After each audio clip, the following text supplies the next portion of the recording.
कमिला सुना दर शेयर बजार में बड़ ह्रास सहित एवं सुना मूल्य में बड़ ह्रास देखा मिली।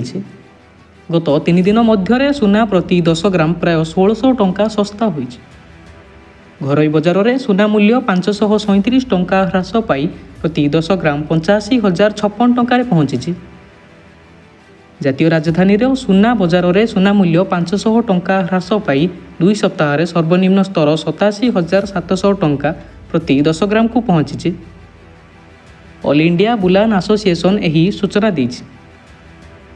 गत वाणिज्य अधिवेशन में 99.9% शुद्धता विशिष्ट सुना 10 ग्राम पिछा 88,200 टंकार बंद होता। तथापि 2025 प्रथम 2 मासरे सुना मूल्य में तीव्र वृद्धि घटी।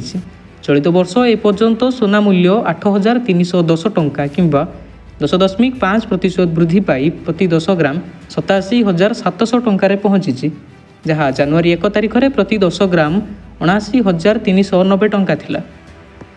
वर्तमान 99.5% शुद्ध विशिष्ट सुनार मूल्य प्रति 10 ग्राम 500 टंका ह्रास पाई 87,300 टंकार पहुंची, जार पूर्व शेष मूल्य प्रति 10 ग्राम 87,800 टंका थिला।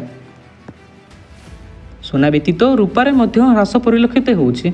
लगातार तृतीय दिन पर ह्रास पाइबा सहित रूपार मूल्य 2010 टंका ह्रास पाई 96,400 टंका प्रति किलोग्राम होइछि, जेतेबेले यार पूर्व शेष मूल्य 98,500 टंका प्रति किलोग्राम थिला। डॉलर सूचकांक रे तीव्र वृद्धि जोगु सुना एवं रूपारे पुणी थरे ह्रास पाइछि। ब्यूरो रिपोर्ट, डिजिटल खबर टाइम।